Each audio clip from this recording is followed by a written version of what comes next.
प्यारे बच्चों, आप सभी लॉकडाउन के कारण अपने अपने घरों में हैं। ऐसे समय में हम लेकर आए हैं आपके लिए डिजी साथ कार्यक्रम। इसके माध्यम से आप प्रत्येक दिन सोमवार से शुक्रवार तक पूर्वाह्न 10 से 12 तथा अपराह्न 1 से 2 बजे तक अपने अपने कक्षाओं के अनुरूप कार्यक्रम देख सकेंगे। स्कूली शिक्षा एवं साक्षरता विभाग, झारखंड। नमस्कार दोस्तों, आप सबका झारखंड सरकार के डिजी साथ प्रोग्राम में स्वागत है। आइए देखते हैं कि आज हम क्या पढ़ेंगे। तो हम एपिसोड की शुरुआत में 10वीं कक्षा के सोशल साइंस में पढ़ेंगे काम, आराम और जीवन।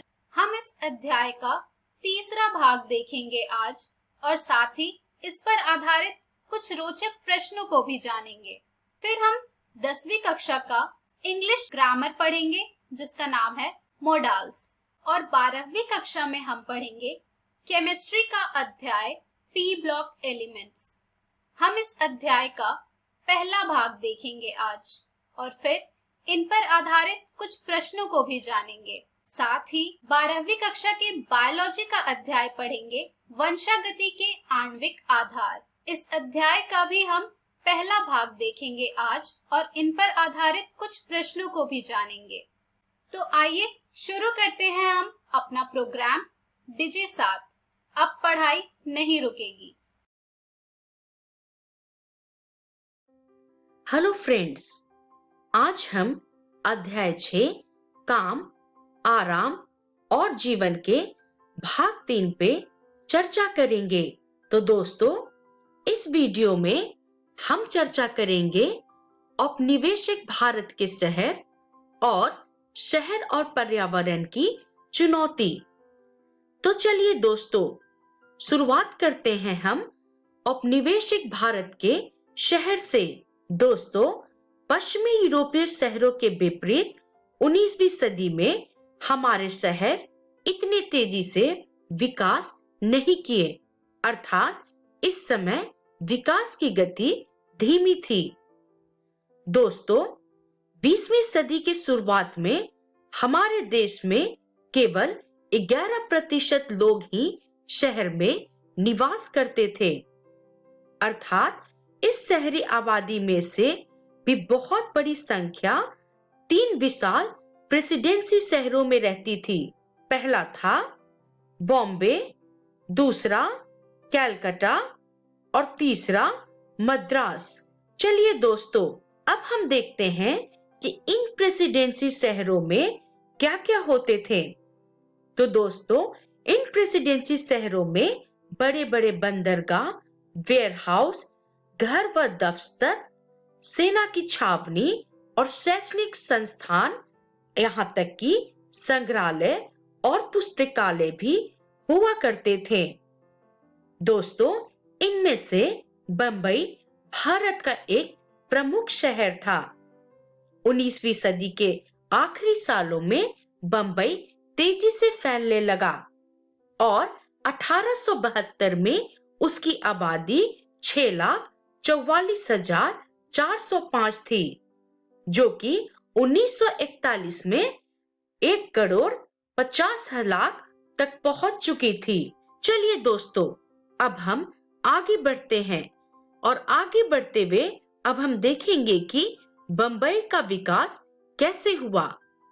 दोस्तों, आगे बढ़ते हुए हम औपनिवेशिक भारत के शहर पे चर्चा को जारी रखते हुए अब हम बंबई भारत का सबसे महत्वपूर्ण शहर पे चर्चा करेंगे। दोस्तों, पुर्तगाली नियंत्रण के तहत बॉम्बे 7 द्वीपों का एक समूह था। सन 1661 में जब ब्रिटेन के राजा चार्ल्स द्वितीय ने पुर्तगाल की राजकुमारी से विवाह किया, तब ये टापू अंग्रेजों के हाथ में चले गए। दोस्तों, इस समय बॉम्बे ईस्ट इंडिया कंपनी का प्रमुख पश्चिमी बंदरगाह बन गया था। दोस्तों, ईस्ट इंडिया कंपनी ने पश्चिमी भारत के अपने सबसे प्रमुख बंदरगाह सूरत से अपना मुख्यालय बंबई में शिफ्ट कर दिए थे। दोस्तों, अब हम आगे बढ़ते हैं। आगे बढ़ते हुए हम औपनिवेशिक भारत के शहर मुंबई, भारत का सबसे महत्वपूर्ण शहर पे चर्चा करते हैं। दोस्तों, सबसे पहले बंबई गुजरात के सूती वस्त्रों का प्रमुख आउटलेट बना।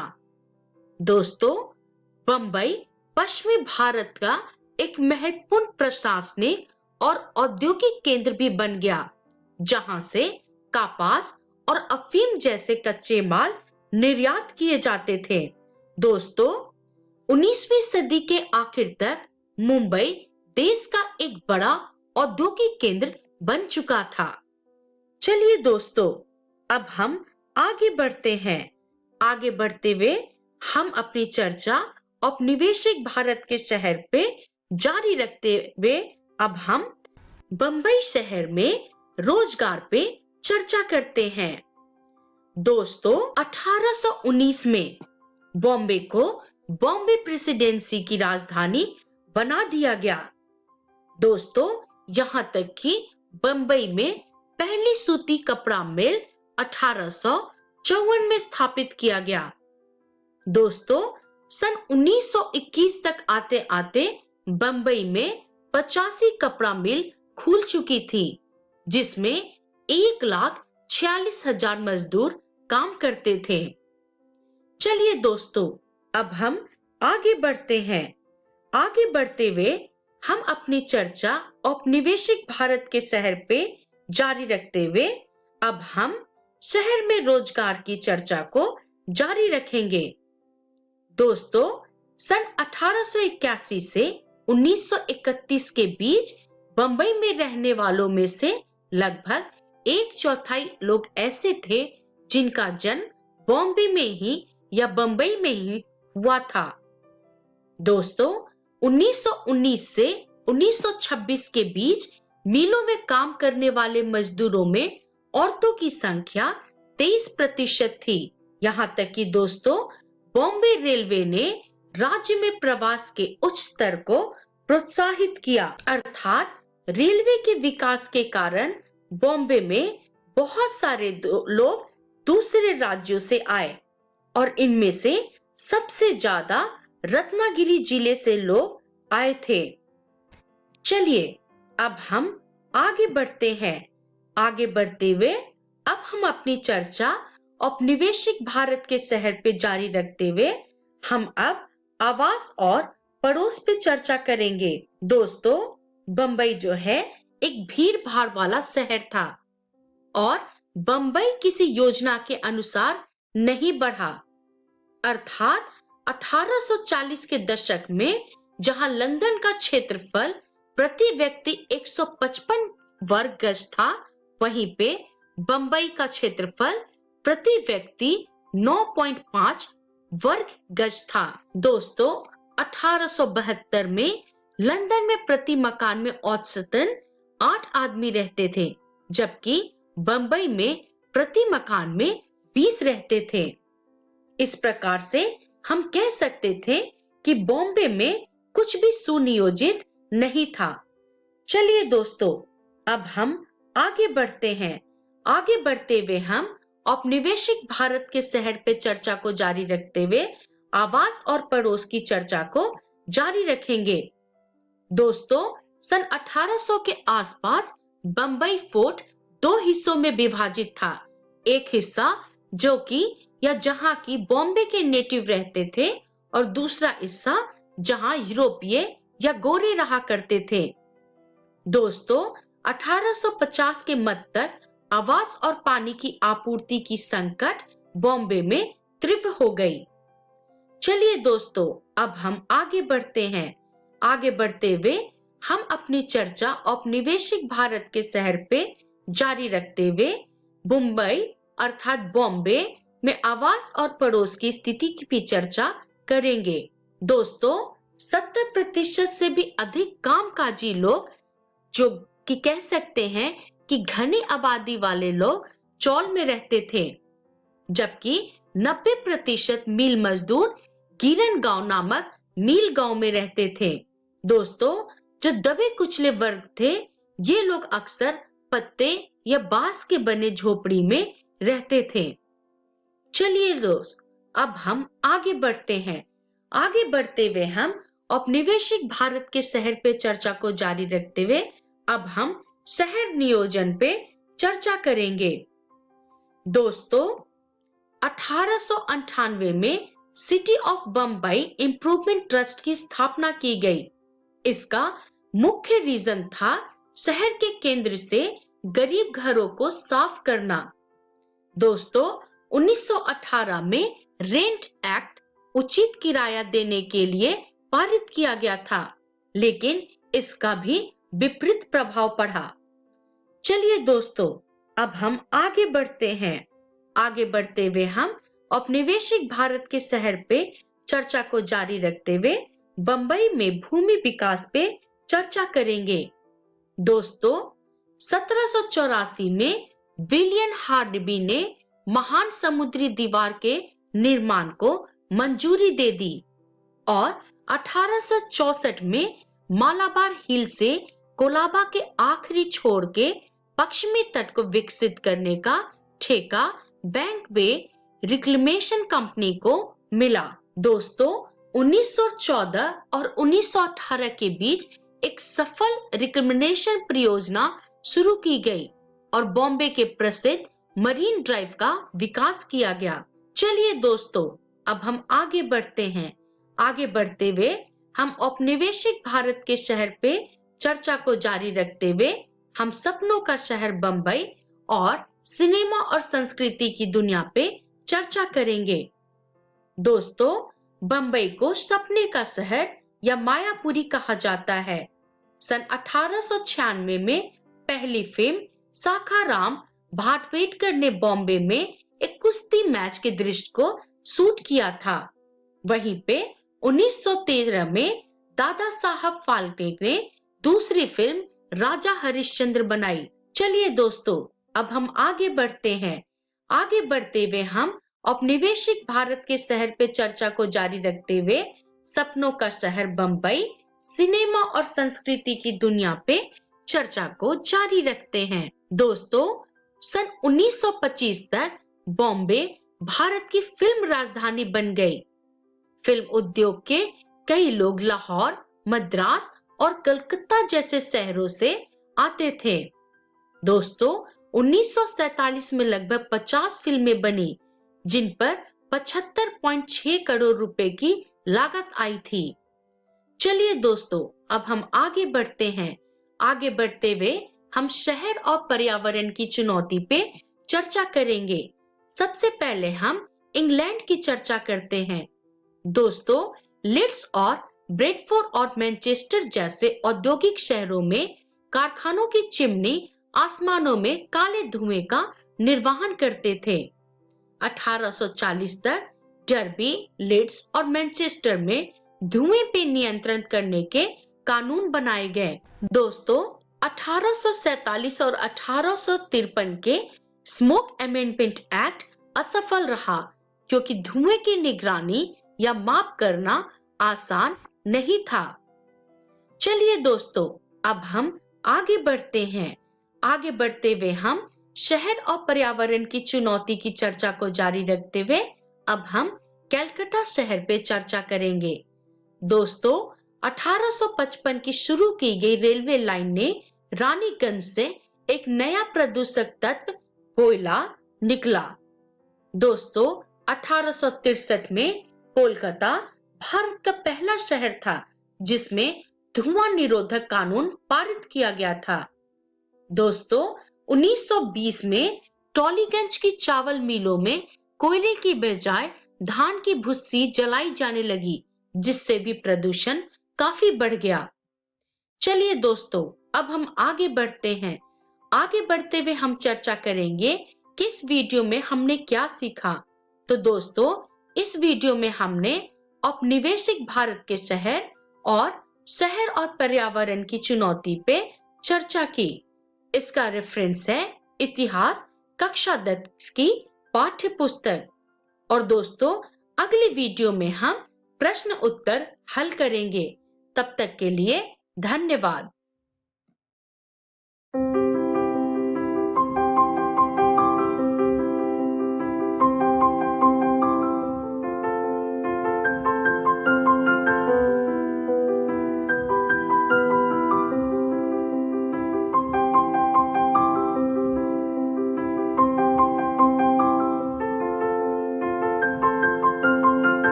Hello everyone, welcome to English smart class.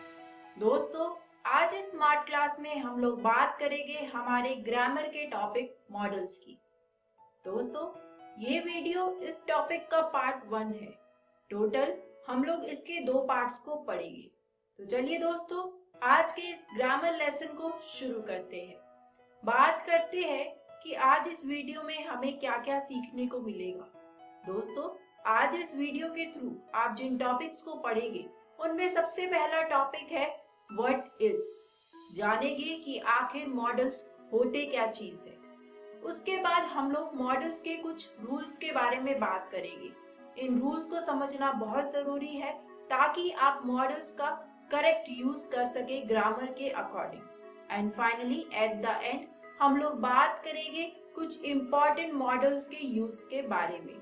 तो दोस्तों, आज की स्मार्ट क्लास में आपको ये 3 टॉपिक्स पढ़ने को मिलेंगे और इसी के साथ अब हम अपनी वीडियो को शुरू करते हैं हमारे पहले टॉपिक के साथ, जो कि है व्हाट इज।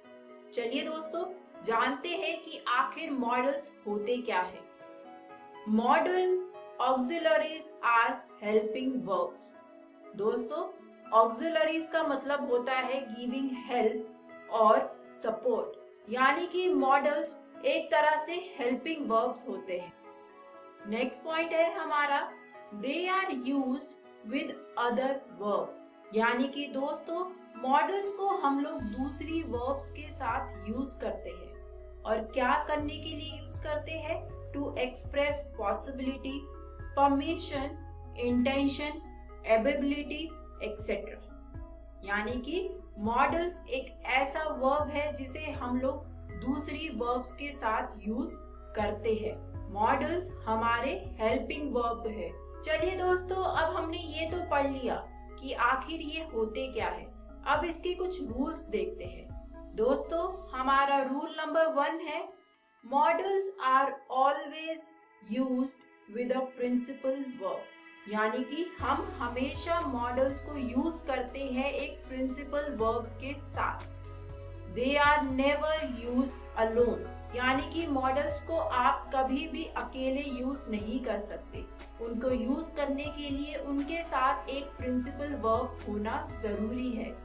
रूल नंबर 1 के बाद अब बात करते हैं रूल नंबर 2 की। रूल नंबर 2 बोलता है they do not change according to the number और पर्सन ऑफ द सब्जेक्ट। यानी कि दोस्तों, चाहे फर्स्ट पर्सन में बात हो रही हो, सेकंड पर्सन में बात हो रही हो या फिर थर्ड पर्सन में, ये चेंज नहीं होते हैं, ये सेम रहते हैं। जैसे as, I can, we can, you can, they can etcetera. यहाँ पर जो हमारा मॉडल है कैन, वो चेंज नहीं हुआ है, चाहे वो फर्स्ट पर्सन हो, सेकंड पर्सन हो या फिर थर्ड पर्सन हो। रूल नंबर 2 के बाद अब बात करते हैं रूल नंबर 3 की। वो बोलता है they do not have the infinitive present participle और पास्ट पार्टिसिपल फॉर्म्स। यानी कि दोस्तों, मॉडल्स की इंफिनिटिव प्रेजेंट पार्टिसिपल और पास्ट पार्टिसिपल फॉर्म नहीं होती है। चलिए दोस्तों, रूल नंबर 3 के बाद अब बात करते हैं रूल नंबर 4। रूल नंबर 4 बोलता है दे हैव नो ing और ed forms and don't add s to the third person singular. यानी कि इनकी ना तो ing और ना ही कोई ed फॉर्म होती है और ना ही थर्ड पर्सन में इनमें एंड में s लगता है।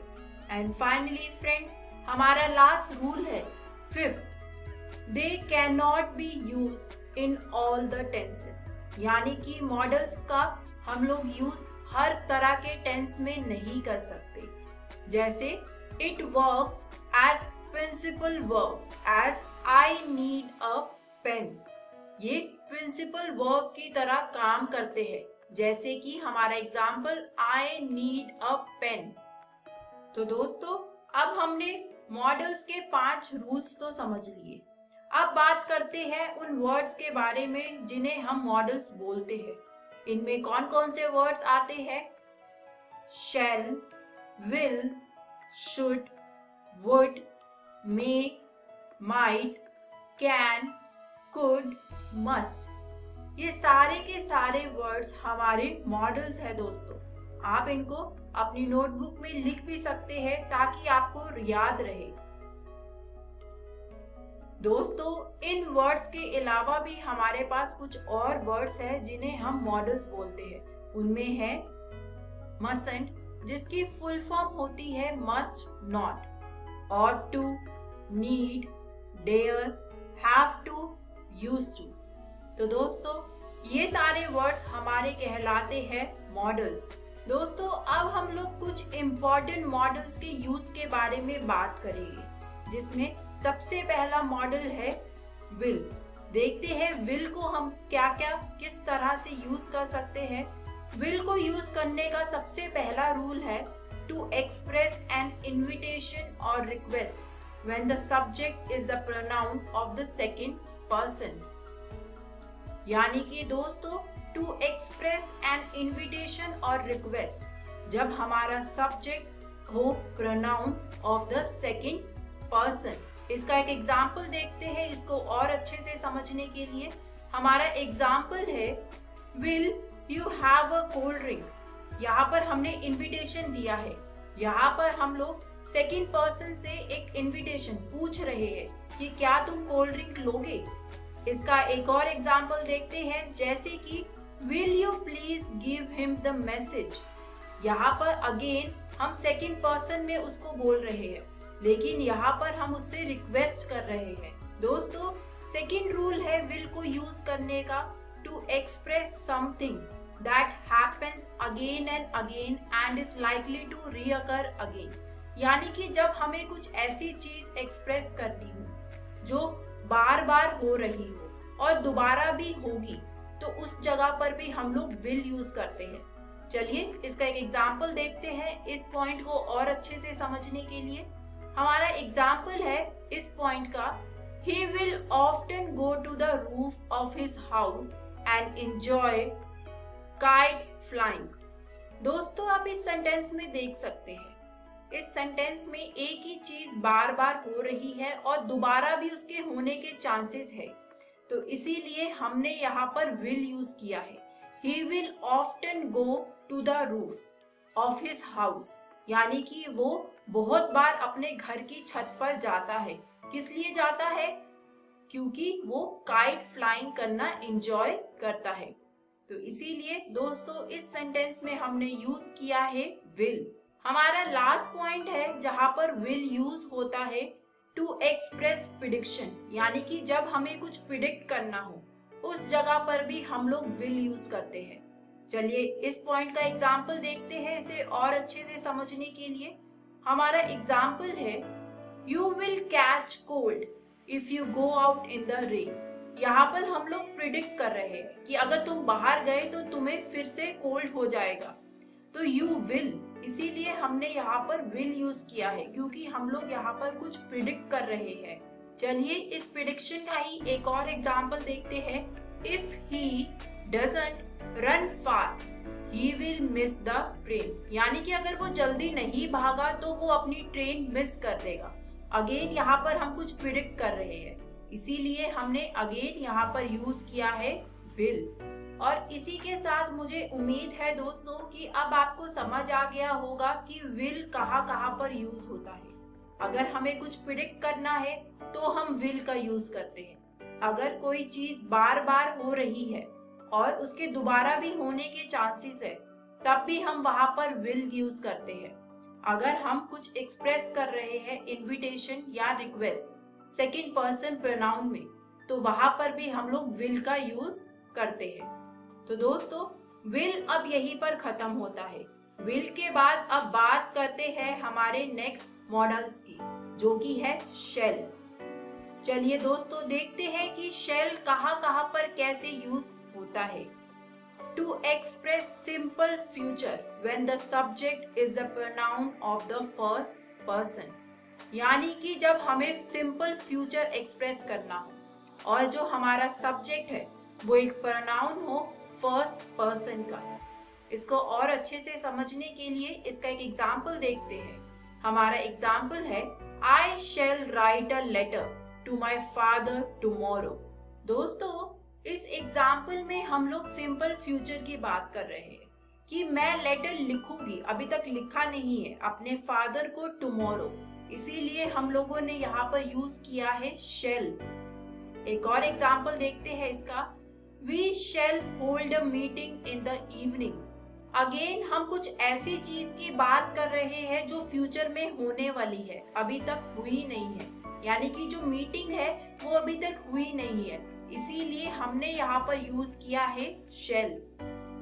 नेक्स्ट देखते हैं कि शेल कहाँ पर यूज होता है, टू एक्सप्रेस एन ऑफर और सजेशन, यानी कि जब हमें कोई ऑफर या सजेशन एक्सप्रेस करना हो उसकी जगह पर भी हम लोग शेल का यूज करते हैं। एग्जाम्पल देखते हैं इस पॉइंट को और अच्छे से समझने के लिए। हमारा एग्जाम्पल है, shall I close the door. यहाँ पर मैं सजेशन दे रही हूँ, पूछ रही हूँ कि क्या मैं दरवाजा बंद कर दूं, शेल आई क्लोज। एक और एग्जाम्पल देखते हैं इसका, shall we shift to the new house next week, कि क्या हम लोग नए घर में शिफ्ट कर सकते हैं नेक्स्ट वीक पे। अगेन यहाँ पर सजेशन दिया जा रहा है, तो इसीलिए हमने यहाँ पर यूज किया है वर्ड शेल। देखते हैं और कहाँ पर शेल यूज होता है।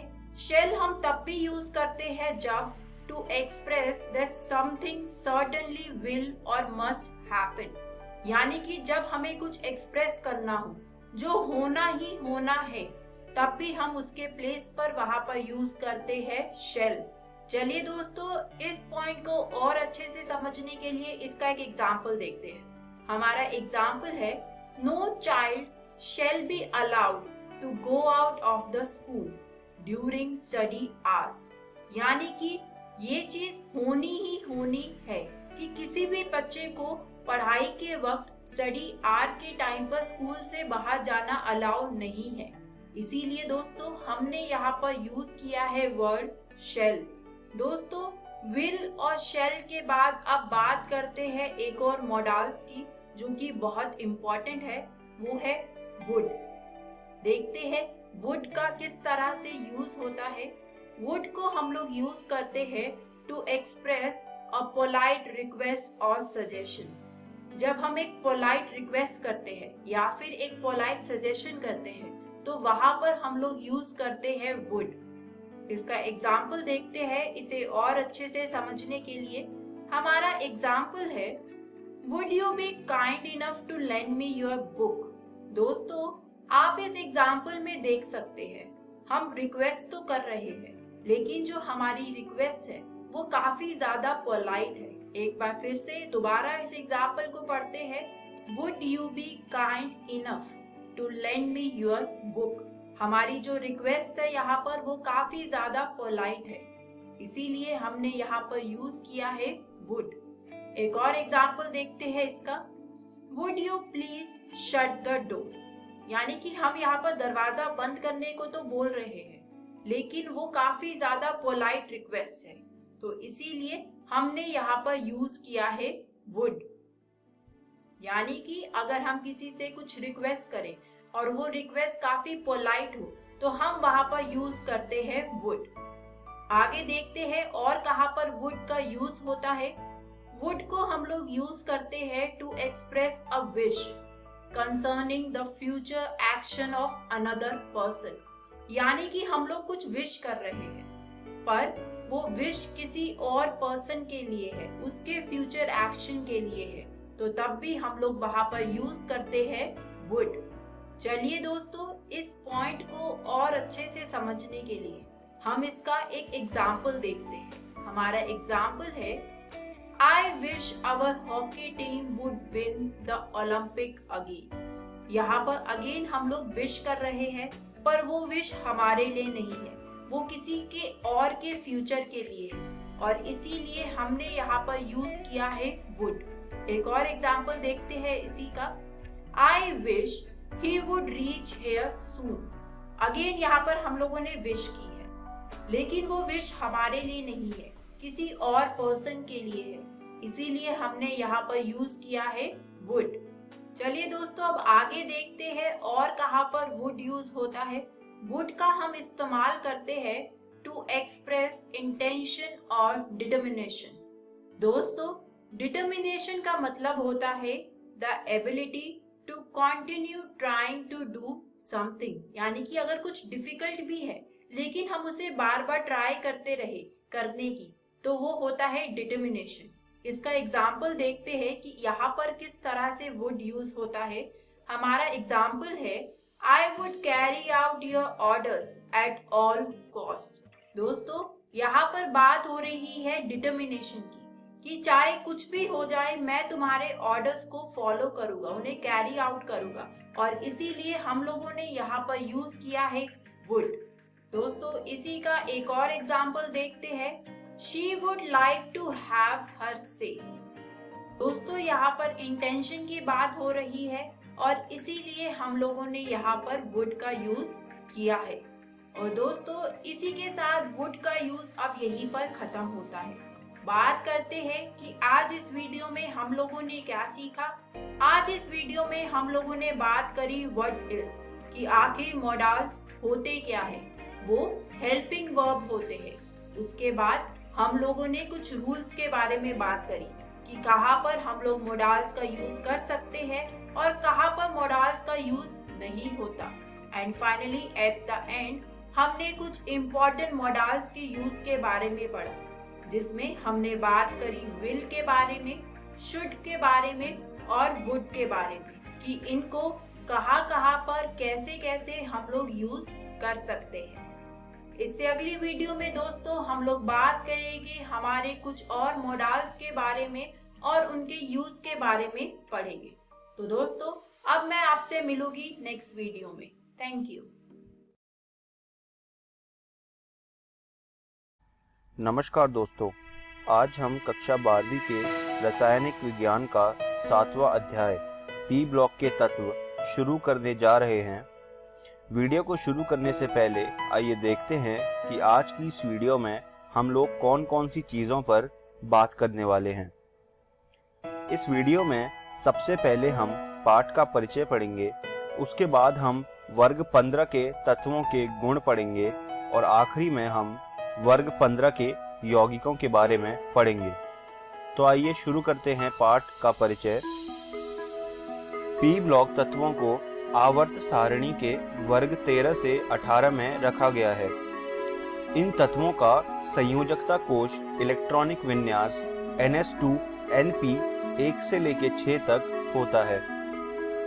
पी ब्लॉक तत्वों के गुण अन्य तत्वों की ही भांति परमाणुीय आकारों, आयनन एंथैल्पी, इलेक्ट्रॉन लब्धि एंथैल्पी तथा विद्युत ऋणात्मकता से बहुत अधिक प्रभावित होते हैं। अब हम बात करेंगे कि वर्ग 15 में कौन कौन से तत्व आते हैं। वर्ग 15 का पहला तत्व है नाइट्रोजन, दूसरा तत्व है फास्फोरस, तीसरा तत्व है आर्सेनिक, चौथा तत्व एंटीमनी और पांचवा बिस्मथ। हम लोग इस पाठ में नाइट्रोजन और फास्फोरस को ही डिस्कस करेंगे। अब हम बात करते हैं वर्ग 15 के तत्वों के इलेक्ट्रॉनिक विन्यास की। इन तत्वों का संयोजकता कोश इलेक्ट्रॉनिक विन्यास NS2 होता है। इन तत्वों में S कक्षक पूर्णतया भरे होते हैं तथा P कक्षक अर्धभरित होते हैं, जो इनके इलेक्ट्रॉनिक विन्यास को अतिरिक्त स्थायित्व प्रदान करते हैं। आप इन पॉइंट्स को अपनी कॉपी में लिख लीजिए। अब हम आगे बढ़ते हैं और बात करते हैं परमाणु एवं आयनी त्रिज्या की। वर्ग के नीचे की ओर बढ़ने पर सहसंयोजक तथा आयनी त्रिज्याओं के आकार में वृद्धि होती है। N से P तक सहसंयोजक त्रिज्या में विचारणीय वृद्धि होती है। हालांकि AS से BI तक सहसंयोजक त्रिज्या में बहुत कम वृद्धि प्रेषित की जाती है। यहाँ पर AS आर्सेनिक को कहा गया है और BI बिस्मथ को। यह भारी सदस्यों में पूर्ण भरे D और F कक्षकों की उपस्थिति के कारण है। आप इन चीजों को अपनी कॉपी में नोट कर लीजिए और हम आगे बढ़ते हैं। और अब हम बात करेंगे आयनन एंथैल्पी। वर्ग के नीचे की ओर बढ़ने पर आयनन एंथैल्पी परमाणुिक आकार में लगातार वृद्धि के कारण घटती है। अर्धभरित द्विकक्षीय इलेक्ट्रॉनिक विन्यास के अतिरिक्त स्थायित्व एवं छोटे आकार के कारण संगत आवर्तों में वर्ग संख्या 15 के तत्वों की आयनन एंथैल्पी वर्ग 14 के तत्वों की अपेक्षा बहुत अधिक होती है। तो ये हमने आयनन एंथैल्पी की बात करी, और ये जो दूसरा वाला पॉइंट है ये बहुत ही इम्पोर्टेंट है, इससे क्वेश्चन बनता है एग्जाम में, तो आप इसको अपनी कॉपी में लिख लीजिए और इसे स्टार मार्क भी कर लीजिएगा। अब हम आगे बढ़ते हैं और बात करते हैं विद्युत ऋणात्मकता की। सामान्यतः वर्ग में नीचे की ओर जाने पर परमाणविक आकार में वृद्धि के साथ विद्युत ऋणात्मकता का मान घटता है, हालांकि भारी तत्व में यह अंतर अधिक नहीं है। अब हम बात करेंगे वर्ग 15 के तत्वों के भौतिक गुणों की। इस वर्ग के सभी तत्व बहुपरमाणुक हैं। वर्ग के नीचे की ओर जाने पर धात्विक गुण बढ़ता है, यानी कि मेटेलिक कैरेक्टर। नाइट्रोजन तथा फास्फोरस अधातु हैं, आर्सेनिक और एंटीमनी उपधातु हैं तथा बिस्मथ धातु है। वर्ग के ऊपर से नीचे जाने पर क्वथनांक में वृद्धि होती है, परंतु गलनांक आर्सेनिक तक बढ़ते हैं और उसके बाद बिस्मथ तक घटते हैं। नाइट्रोजन के अलावा सभी तत्व अपर रूपता प्रदर्शित करते हैं। अपर रूपता को अंग्रेजी में एलोट्रोपी कहते हैं। एलोट्रोपी में एक एलिमेंट अलग अलग फॉर्म शो करता है।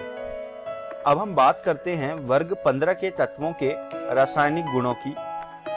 यहाँ पर हमें दो चीजें पढ़नी हैं। पहला है ऑक्सीकरण अवस्थाएं तथा क्रियाशीलता प्रवृत्तियां, और दूसरा नाइट्रोजन का असामान्य व्यवहार। तो आइए शुरू करते हैं ऑक्सीकरण अवस्थाएं तथा क्रियाशीलता प्रवृत्तियों से।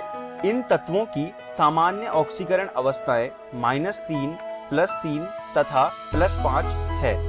आकार तथा धातु लक्षणों में वृद्धि के कारण वर्ग में नीचे की ओर जाने पर -3 ऑक्सीकरण अवस्था प्रदर्शित करने की प्रवृत्ति घटती है। नाइट्रोजन की अधिकतम सहसंयोजकता 4 ही हो सकती है, क्योंकि केवल 4 कक्षक यानी कि 1 S तथा 3 P ही उपलब्ध हैं। अब हम बात करेंगे नाइट्रोजन के असामान्य व्यवहार की। नाइट्रोजन छोटे आकार, उच्च विद्युत ऋणात्मकता, उच्च आयनन एंथैल्पी एवं डी कक्षकों की अनुपलब्धता के कारण वर्ग के अन्य सदस्यों से भिन्न होती है। नाइट्रोजन की स्वयं के साथ वह छोटे आकार तथा उच्च विद्युत ऋणात्मकता वाले तत्वों जैसे कि कार्बन, ऑक्सीजन के साथ पी बहुआबंध बनाने की विशिष्ट प्रवृत्ति होती है। अब हमें 4 चीजों के बारे में बात करनी है। सबसे पहले हम बात करेंगे हाइड्रोजन के प्रति क्रियाशीलता की, उसके बाद हम बात करेंगे ऑक्सीजन के प्रति क्रियाशीलता की, फिर हम बात करेंगे हैलोजन के प्रति क्रियाशीलता की, और आखिरी में हम बात करेंगे धातुओं के प्रति क्रियाशीलता की। तो आइए शुरू करते हैं हाइड्रोजन के प्रति क्रियाशीलता। वर्ग 15 के सभी तत्व EH3 प्रकार के हाइड्राइड बनाते हैं। हाइड्राइड का जो स्थायित्व होता है यानी कि स्टेबिलिटी, उसका जो ऑर्डर होता है वो कुछ इस प्रकार होता है। तो आप इस ऑर्डर को अपनी कॉपी में लिख लीजिए और इसको आप याद रखिएगा, क्योंकि ये परीक्षा में पूछा जाता है। अब हम बात करते हैं ऑक्सीजन के प्रति क्रियाशीलता की। ये सभी तत्व 2 तरह के ऑक्साइड E2O3 और E2O5 बनाते हैं। नाइट्रोजन और फास्फोरस के E2O3 प्रकार के ऑक्साइड पूर्णतया अम्लीय हैं, जबकि आर्सेनिक तथा एंटीमनी के उभयधर्मी तथा बिस्मथ के प्रबल क्षारीय हैं। आप इन चीजों को अपनी कॉपी में लिख लीजिए। अब हम आगे बढ़ते हैं और बात करते हैं हैलोजन के प्रति क्रियाशीलता की। ये सभी तत्व 2 तरह के हैलाइड EX3 और EX5 बनाते हैं। जो EX3 है उसमें E की ऑक्सीकरण अवस्था +3 होती है और EX5 में E की ऑक्सीकरण अवस्था +5 होती है। अब हम बात करेंगे धातुओं के प्रति क्रियाशीलता की। यह सभी तत्व धातुओं के साथ अभिक्रिया करके द्विआंगिक यौगिक बनाते हैं, जिनमें यह -3 ऑक्सीकरण अवस्था दर्शाते हैं। अगर मैं आपको एग्जाम्पल दूं तो आप Na3AS का एग्जाम्पल ले सकते हैं, जो कि सोडियम आर्सेनाइड है। ये होती है धातुओं की प्रतिक्रियाशीलता। अब हम बात करेंगे वर्ग 15 के यौगिकों की। हम पहले एक एक करके देखते हैं कि कौन कौन से यौगिक हैं जो हमें पढ़ने हैं, उसके बाद हम उन्हें पढ़ना शुरू करेंगे। सबसे पहले डाइनाइट्रोजन, उसके बाद अमोनिया, उसके बाद नाइट्रोजन के ऑक्साइड, उसके बाद नाइट्रिक अम्ल, फिर फास्फोरस के अपर रूप, उसके बाद फॉस्फीन, फिर फास्फोरस के हैलाइड और आखिरी में फास्फोरस के ऑक्सो अम्ल। तो आइए शुरू करते हैं डाइनाइट्रोजन से। डाइनाइट्रोजन का व्यावसायिक उत्पादन वायु के द्रवीकरण तथा प्रभाजी आसवन से किया जाता है। आप रिएक्शन देख सकते हैं, NH4Cl प्लस NaNO2। अगर हम इन दोनों को रिएक्ट करवाएं तो हमें मिलता है dinitrogen plus H2O plus NaCl। एक और रिएक्शन है, अगर हम पोटेशियम डाइक्रोमेट को गर्म करें तो हमको N2 plus H2O plus Cr2O3 मिलता है। यहाँ पर जो N2 है ये हमारा डाइनाइट्रोजन है। निम्नलिखित तरीके से बनने वाली डाइनाइट्रोजन शुद्ध होती है। बेरियम अजाइड का अगर हम तापीय अपघटन करेंगे तो हमें बेरियम प्लस 3 डाइनाइट्रोजन मिलेगी। तो इस तरीके से जो हमें डाइनाइट्रोजन मिलती है वो शुद्ध होती है। ये रिएक्शन इंपॉर्टेंट है, परीक्षा में पूछा जा सकता है कि वो तरीका बताइए जिससे हमें शुद्ध डाइनाइट्रोजन मिलती है।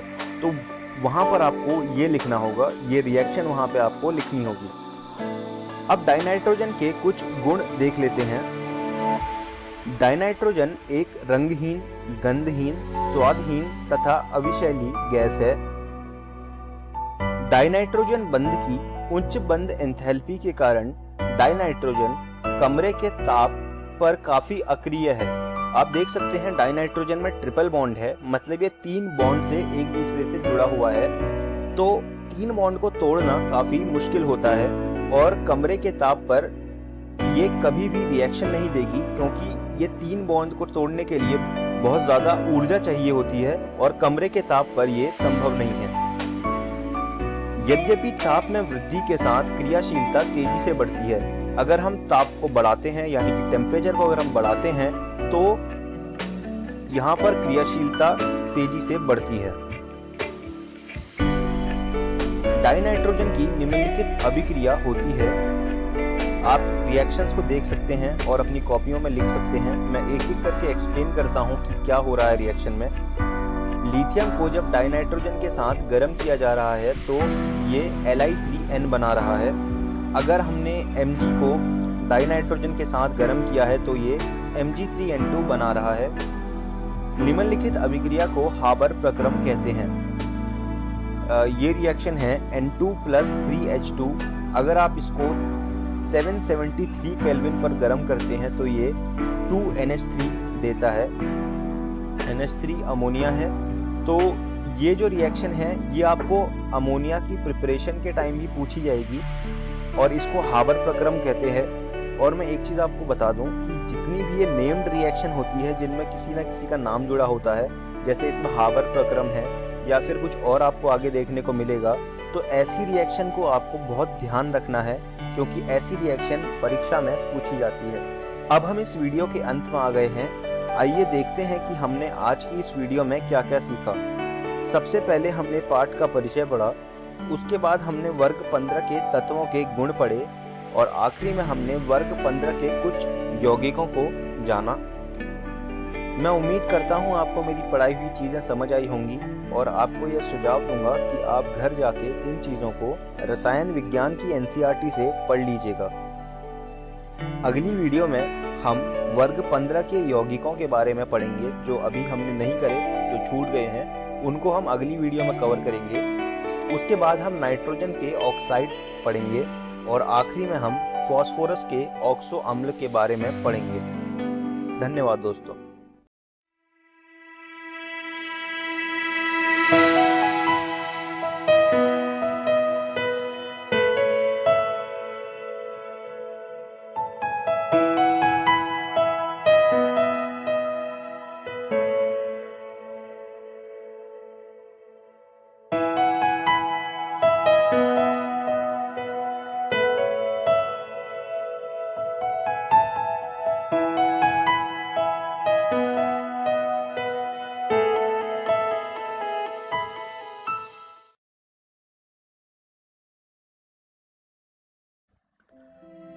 हेलो दोस्तों, जीव विज्ञान के इस वीडियो में आपका स्वागत है।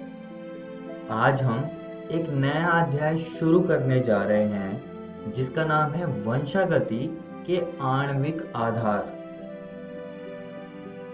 इस वीडियो में हम इस अध्याय का परिचय, डीएनए और पॉलीन्यूक्लियोटाइड श्रृंखला की संरचना को समझेंगे।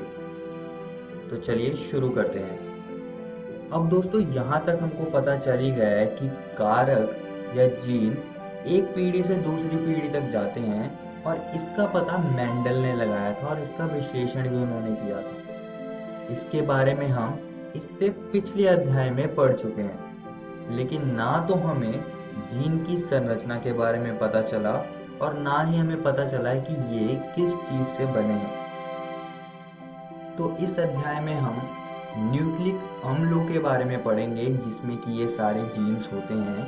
तो इसमें जो सबसे पहला अम्ल है उसे हम कहते हैं डीएनए यानी कि डीऑक्सीराइबोन्यूक्लिक अम्ल, और दूसरा है आरएनए यानी कि राइबोन्यूक्लिक अम्ल। इन दोनों के बारे में हम इस अध्याय में चर्चा करेंगे। तो चलिए डीएनए से शुरू करते हैं। डीऑक्सीराइबोन्यूक्लिक अम्ल या डीएनए एक अणु है जो वंशानुगत सामग्री या आनुवंशिक निर्देशों को ले जाने के लिए जिम्मेदार है, जो पृथ्वी पर सभी प्रकार के जीवन की वृद्धि और विकास के लिए आवश्यक है। आइए दोस्तों, अब जानते हैं कि डीएनए की खोज कैसे हुई। फ्रेडरिच मेस्टर ने 1869 में केंद्रक में मिलने वाले अम्लीय पदार्थ डीएनए की खोज की थी, और फ्रेडरिच मेस्टर की आप तस्वीर यहाँ पर देख सकते हैं, और इन्होंने इसका नाम न्यूक्लियन दिया। और डीएनए की प्रसिद्ध द्विकुंडलीय संरचना को जेम्स वॉटसन और फ्रांसिस क्रिक ने प्रस्तुत किया था। तो ये चीज आप सभी को याद रखनी है। आइए दोस्तों, अब डीएनए की कुछ और बातों पर चर्चा करते हैं। दोस्तों, ये डीएनए का एक भाग है और यहाँ पर क्षार यानी कि बेस होता है। इसके बारे में हम इस वीडियो में आगे पढ़ेंगे। तो डीएनए की लंबाई को इसमें मिलने वाले न्यूक्लियोटाइड्स या क्षार युग्म यानी कि बेस पेयर से हम उनको पता कर सकते हैं और निर्भर होती है उन पर ये। न्यूक्लियोटाइड्स के बारे में भी हम इस वीडियो में आगे चर्चा करेंगे। और क्षार युग्मों से मेरा यहाँ पर मतलब ये है कि एक क्षार के साथ जो दूसरा क्षार जुड़ा होता है उसे हम क्षार युग्म यानी कि बेस पेयर्स कहते हैं, जैसा कि आप यहाँ पर तस्वीर में देख सकते हैं। अब दोस्तों, हम कुछ जीवों को देखेंगे और उनके डीएनए में कितने न्यूक्लियोटाइड्स होते हैं उन पर भी हम चर्चा करेंगे। तो जैसे कि जो सबसे पहला उसे हम कहते हैं 5X174 जीवाणु भोजी, इसमें 5386 न्यूक्लियोटाइड्स होते हैं। और इकोलाई जो कि एक बैक्टीरिया है, इसमें 4.6 गुणा 10 की पावर 6 बेस पेयर्स यानी कि क्षार युग्म इतने होते हैं इसमें। और मनुष्य के अगुणित डीएनए में 3.3 गुणा 10 की पावर 9 बीपी यानी कि बेस पेयर्स यानी कि क्षार युग्म होते हैं। तो इतने मनुष्य के डीएनए में होते हैं और ये सारी चीजें आपको याद रखनी है। आइए आगे बढ़ते हैं और डीएनए की संरचना को समझते हैं। तो इतना तो हम जान ही चुके हैं कि डीएनए कोशिका के अंदर होता है। विशेष रूप में अगर मैं बोलूं तो ये केंद्रक में होता है, जहां पर 23 जोड़े होते हैं क्रोमोसोम यानी कि गुणसूत्रों के। हर एक गुणसूत्र में डीएनए होता है जो कि टाइटली पैकेज होता है हिस्टोन प्रोटीन के आसपास। और यहाँ पर दोस्तों इनके जीन्स होते हैं जिसके पास प्रोटीन बनाने के लिए सारे निर्देश होते हैं। चलिए अब डीएनए की संरचना को थोड़ा विस्तार से समझ लेते हैं। डीएनए पॉलीन्यूक्लियोटाइड श्रृंखला से बना होता है, यानी कि इसमें बहुत सारे न्यूक्लियोटाइड होते हैं। न्यूक्लियोटाइड में 3 घटक होते हैं। एक फॉस्फेट ग्रुप होता है, इसमें पेंटोज शर्करा होती है जिसे हम पेंटोज शुगर कहते हैं, और नाइट्रोजनी क्षार होता है यानी कि नाइट्रोजनस बेसिस। और ये न्यूक्लियोटाइड्स आपस में एक द्विकुंडली डीएनए की संरचना को बनाते हैं, जो कि कुछ ऐसी दिखती है। यहाँ पर शुगर फॉस्फेट बैकबोन होती है और यहाँ पर नाइट्रोजनी क्षार होता है। आइए दोस्तों, नाइट्रोजनी क्षार को थोड़ा और अच्छे से समझ लेते हैं। ये 5 तरह के होते हैं, जिसमें कि जो सबसे पहला उसे हम कहते हैं गुआनिन, इसको हम G से दिखाते हैं। एडेनिन, इसको हम A से दिखाते हैं। साइटोसिन, इसको हम C से दिखाते हैं। थायमिन, इसको हम T से दिखाते हैं। और पांचवा होता है यूरासिल, जिसको हम U से दिखाते हैं। गुआनिन और एडेनिन प्यूरिन्स होते हैं, जो कि डबल रिंग संरचनाएं होती है, यानी कि इनमें 2 रिंग होती है, और जैसे कि आप इसमें देख भी सकते हैं। और दूसरी ओर साइटोसिन, थायमिन और यूरासिल पैरामिडिन्स होते हैं, और ये सिंगल रिंग संरचनाएं होती हैं, जिसमें कि एक रिंग आप देख सकते हैं। और दोस्तों, आपको यहाँ पर एक और बात ध्यान रखनी है कि यूरासिल ये आरएनए के अंदर होता है थायमिन की जगह पर। इसके बारे में हम आने वाले वीडियोस में पढ़ेंगे, और यहाँ तक आपको सिर्फ इतना ही याद रखना है। आइए अब आगे बढ़ते हैं और न्यूक्लियोसाइड और न्यूक्लियोटाइड को समझते हैं। अब ये दोनों ही शब्द एक जैसे लग रहे हैं, तो आपको ध्यान से ये चीज सुननी है। इसमें हम सबसे पहले एन ग्लाइकोसिडिक लिंकेज के बारे में समझेंगे। नाइट्रोजनी क्षार नाइट्रोजन ग्लाइकोसिडिक बंध द्वारा पेंटोज शर्करा से जुड़कर न्यूक्लियोसाइड बनाता है। तो इस बात से हमें ये पता चल रहा है कि न्यूक्लियोसाइड कैसे बनता है। इसमें नाइट्रोजनी क्षार एन ग्लाइकोसिडिक लिंकेज की मदद से पेंटोज शर्करा से जुड़ा होता है। तो इस स्ट्रक्चर को या इस संरचना को हम न्यूक्लियोसाइड कहते हैं, जिसमें कि नाइट्रोजनी क्षार होता है और पेंटोज शर्करा होती है। अब दोस्तों, हम आगे बढ़ेंगे और फॉस्फोएस्टर लिंकेज को समझेंगे। जब फॉस्फेट समूह फॉस्फोएस्टर बंध द्वारा न्यूक्लियोसाइड से जुड़ा जाता है, तब संबंधित न्यूक्लियोटाइड्स का निर्माण होता है। जैसे कि डीएनए के केस में डीऑक्सी न्यूक्लियोटाइड्स होते हैं, और ये सारी चीजें उपस्थित शर्करा के प्रकार पर निर्भर रहती है। 2 न्यूक्लियोटाइड्स फॉस्फोडाइस्टर बंध द्वारा जुड़कर डाई न्यूक्लियोटाइड का निर्माण करता है। तो इस बात से हमें ये पता चल रहा है कि न्यूक्लियोटाइड कैसे बन रहा है। यहाँ पर न्यूक्लियोसाइड फॉस्फोएस्टर लिंकेज की मदद से फॉस्फेट ग्रुप से जुड़ा होता है और न्यूक्लियोटाइड का निर्माण करता है। तो इस संरचना को हम न्यूक्लियोटाइड कहेंगे।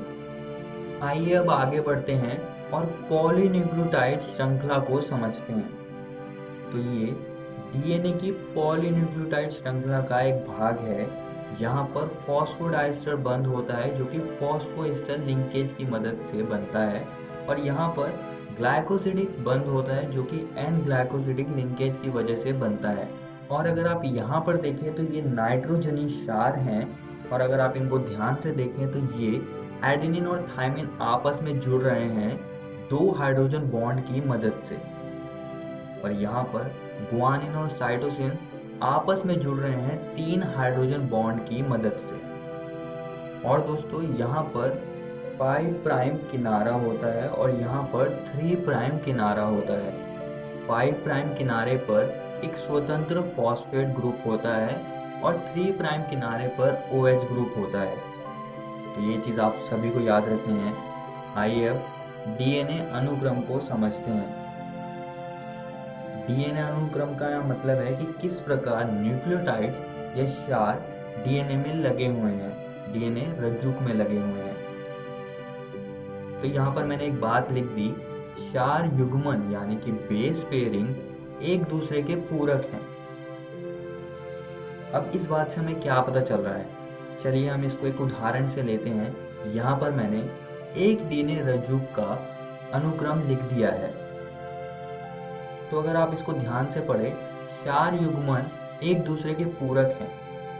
तो इस बात से हम इसके दूसरे रज्जुक का अनुक्रम का हम पता लगा सकते हैं, उसकी हम कल्पना कर सकते हैं कि उसका सीक्वेंस या अनुक्रम क्या होगा।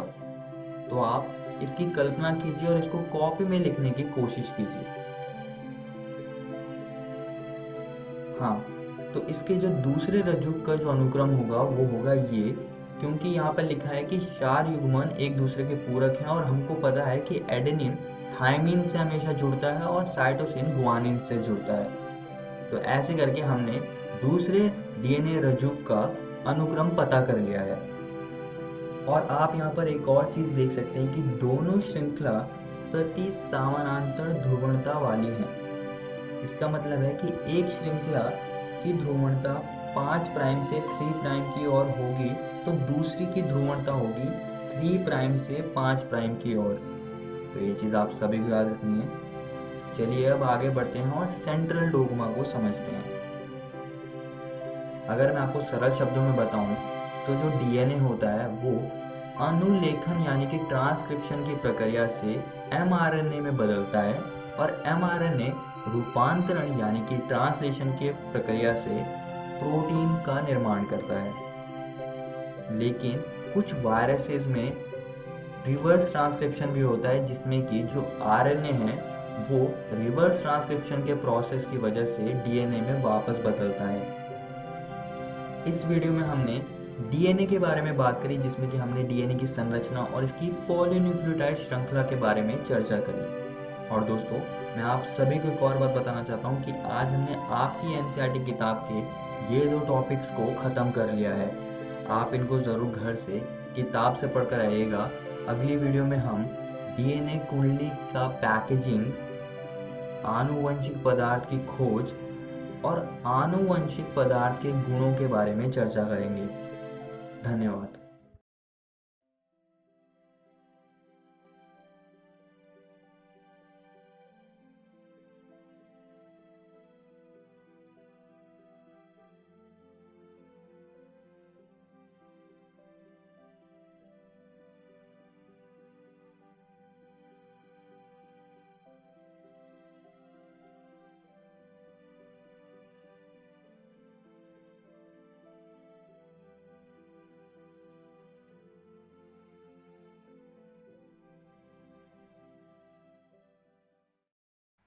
तो दोस्तों, आशा करती हूँ डिजी7 के आज के एपिसोड में आपको बहुत कुछ सीखने को मिला होगा।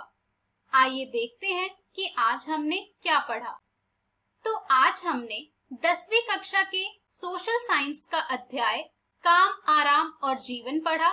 साथ ही 10वीं कक्षा के इंग्लिश में हमने ग्रामर मोडाल्स के बारे में जाना। साथ ही 12वीं कक्षा के केमिस्ट्री में हमने पढ़ा पी ब्लॉक एलिमेंट्स और बायोलॉजी में हमने पढ़ा वंशागति के आणविक आधार। आइए देखते हैं कि हम कल क्या पढ़ेंगे। तो कल हम 10वीं कक्षा के गणित का अध्याय समांतर श्रेणी पढ़ेंगे। साथ ही 10वीं कक्षा की हिंदी का अध्याय मानवीय करुणा की दिव्य चमक पढ़ेंगे। फिर हम 12वीं कक्षा की गणित का अध्याय सांतत्य तथा अवकलनीयता पढ़ेंगे और फिजिक्स का अध्याय किरण प्रकाशिकी एवं प्रकाशिक यंत्र पढ़ेंगे। एक जरूरी सूचना इस एपिसोड का जो अभी हमने देखा, इसका पुनः प्रसारण YouTube पर किया जाएगा इकोवेशन के चैनल पर ठीक 3 बजे। तो यदि आप अपने दोस्तों के साथ ये एपिसोड शेयर करना चाहते हैं या इसे पुनः देखना चाहते हैं तो आप YouTube पर डिजी7 इकोवेशन सर्च करें, जिससे कि आप इस एपिसोड तक पहुंच जाएंगे। धन्यवाद दोस्तों।